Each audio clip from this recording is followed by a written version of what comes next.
السلام علیکم ناظرین۔ حضرت علی سے ایک سوال کیا گیا۔ ایک بزم کے اندر حضرت علی علیہ السلام سے سوال کیا گیا، کون سے جانور بچے دیتے ہیں اور کون سے جانور انڈے دیتے ہیں؟ امام علی علیہ السلام نے جواب دیا کہ جن کے کان اندر ہیں وہ انڈے دیتے ہیں اور جن کے کان باہر ہیں وہ بچے دیتے ہیں۔ وہ آدمی جواب سن کر بیٹھا تو ایک دوسرا آدمی کھڑا ہو گیا اور یہی سوال دہرایا، کون سے جانور بچے دیتے ہیں اور کون سے جانور انڈے دیتے ہیں؟ اب سائل بدلا تو علی علیہ السلام نے بھی خیرات بدلی۔ چونکہ حضرت علی علیہ السلام کی کسی بھی سائل کو پرانی خیرات نہیں دیتے، اس لیے حضرت علی علیہ السلام کا جواب بھی بدلا۔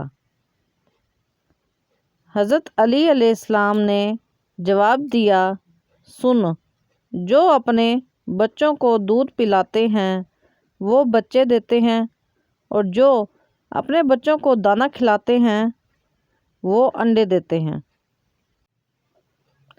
دوسرا آدمی جواب سن کر بیٹھا تو تیسرا آدمی کھڑا ہو گیا اور یہی سوال دہرایا، کون سے جانور انڈے دیتے ہیں اور کون سے جانور بچے دیتے ہیں؟ حضرت علی علیہ السلام مسکرائے اور کہا، تیرے لیے بھی نیا جواب ہے۔ جو اپنی غذا کو چبا کر کھاتے ہیں وہ بچے دیتے ہیں اور جو اپنی غذا کو صرف نگلتے ہیں وہ انڈے دیتے ہیں۔ مجمع پر حیرانی چھا گئی اور ہر کوئی خاموش ہو گیا۔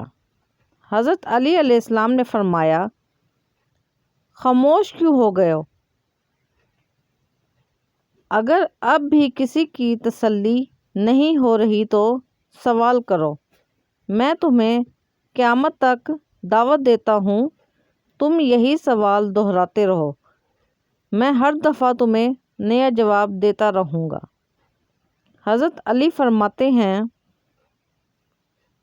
میں وہ علی ہوں جس کی باتیں عقلوں کو حیران اور ذہنوں کو پریشان کرتی ہیں۔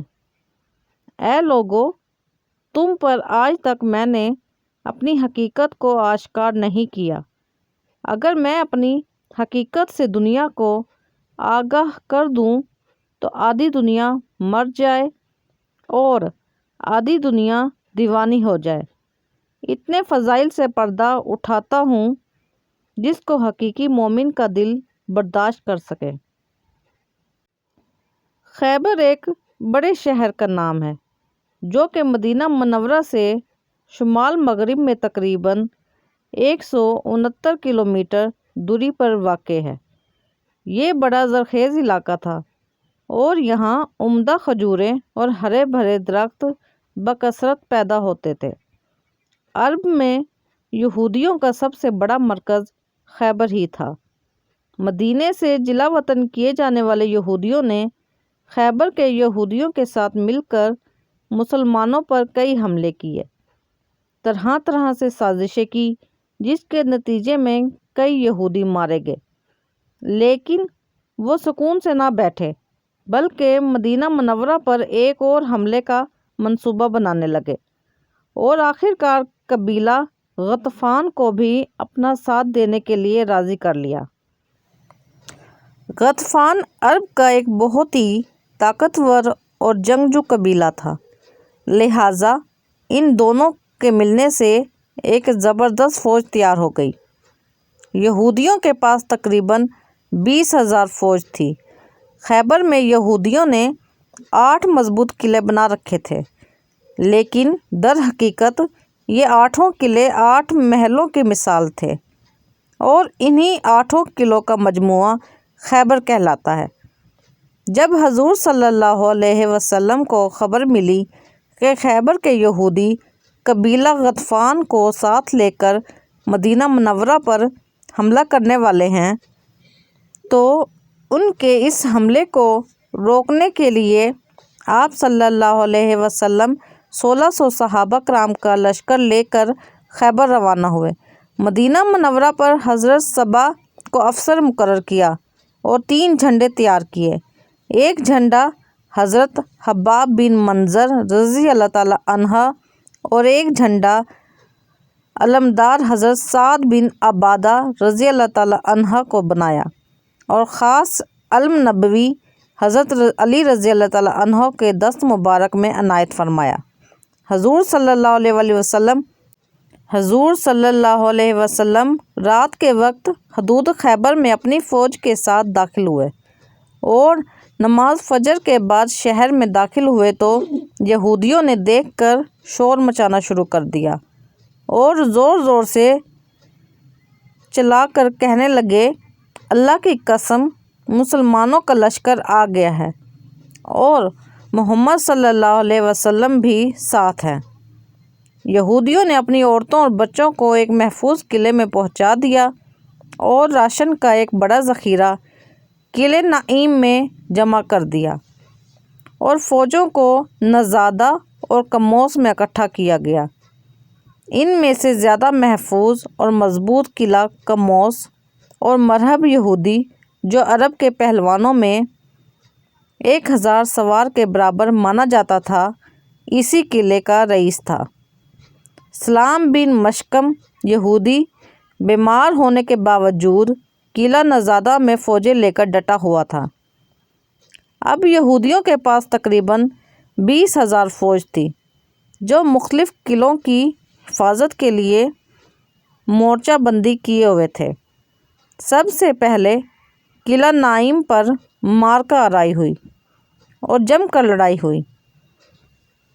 حضرت محمود بن مسلمہ رضی اللہ تعالیٰ عنہ نے بڑی بہادری اور جان ساری کے ساتھ جنگ کی، مگر سخت گرمی اور لو کے تھپڑوں کی وجہ سے ان پر پیاس کا غلبہ ہو گیا اور وہ قلعہ نعیم کی دیواروں کے نیچے سو گئے۔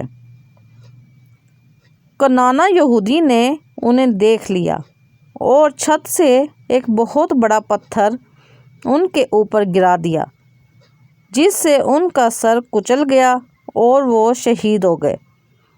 اس قلعے کو فتح کرنے میں 50 مسلمان زخمی ہوئے، لیکن قلعہ فتح ہو گیا۔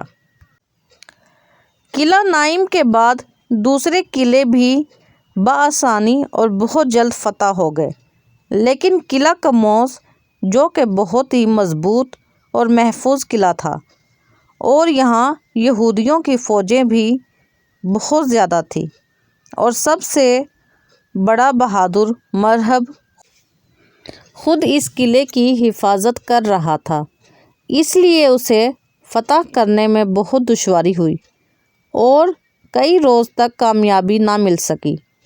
پہلے دن حضرت ابو بکر صدیق رضی اللہ تعالیٰ عنہ کی کمان میں اسلامی فوجوں کو چڑھائی کے لیے بھیجا گیا۔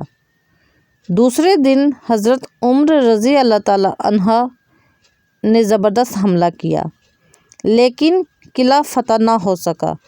پھر اعلان مصطفیٰ صلی اللہ علیہ وسلم ہوا کہ کل میں اس آدمی کو جھنڈا دوں گا کہ جس کے ہاتھ پر اللہ فتح دے گا، اور وہ اللہ اور رسول کا محب اور محبوب بھی ہے۔ راوی لکھتا ہے کہ لوگوں نے رات بڑی تجسس میں گزاری کہ دیکھے کل کس کو جھنڈا دیا جاتا ہے، اور بالآخر وہ جھنڈا حضرت علی رضی اللہ تعالیٰ عنہ کے سپرد کر دیا گیا۔ حضرت علی رضی اللہ تعالیٰ عنہ نے علم نبوی تھاما اور قلعہ کموس کے پاس پہنچ کر یہودیوں کو اسلام کی دعوت دی، لیکن انہوں نے اس کا جواب اینٹ اور پتھر سے دیا اور قلعے کا رئیس مرہب خود میدان میں اتر آیا۔ کہا جاتا ہے کہ مرہب کی والدہ نے اس جنگ سے ایک رات قبل ایک خواب دیکھا تھا کہ ایک شیر مرہب پر حملہ کر رہا ہے۔ صبح جب اس نے اپنے خواب کی تعبیر پوچھی تو معلوم ہوا کہ مرہب کو اس دنیا میں کوئی نہیں مار سکتا سوائے ایک لڑکے کے، جس کا نام شیر کے مترادف ہوگا۔ جب لڑائی شروع ہوئی تو مرہب بڑے غرور کے ساتھ بولا، خیبر مجھ کو جانتا ہے کہ میں مرہب ہوں، ہتھیاروں سے لیس ہوں، تجربہ کار ہوں اور میرے اندر لڑائی کی آگ بھڑک رہی ہے۔ حضرت علی جواب دیتے ہوئے آگے بڑھے اور فرمایا، میں وہی علی ہوں جس کا نام میری ماں نے حیدر رکھا ہے، جھاڑی کے شیر کی طرح مغیب اور خوفناک، میں دشمنوں کو قتل کر دیتا ہوں۔ یہ گفتگو چل رہی تھی کہ پہلا وار مرہب نے کیا اور حضرت علی رضی اللہ تعالیٰ عنہ نے روک لیا۔ پھر حضرت علی نے آگے بڑھ کر وار کیا اور اس کے سر پر تلوار ماری۔ ایک ہی ضرب سے جنگی ٹوپی کٹی، سر کٹا، مغز کٹا اور تلوار دانتوں تک پہنچ گئی اور مرہب زمین پر گر کر ڈھیر ہو گیا۔ مرہب کی لاش کو زمین پر تڑپتے دیکھ کر اس کی تمام فوج اللہ کے شیر پر ٹوٹ پڑی، مگر ذوالفقار حیدری بجلی کی طرح ان پر گرتی رہی، جس سے یہودیوں کی صفیں الٹ گئی اور ان کے بڑے بڑے سردار مارے گئے اور پھر قلعے کا پھاٹک پھاڑ دیا گیا اور اس طرح خیبر کا قلعہ حضرت علی رضی اللہ تعالیٰ عنہ کے ہاتھوں فتح ہو گیا اور آج بھی وہاں قلعے کے نشان اور کچھ اثرات باقی ہیں۔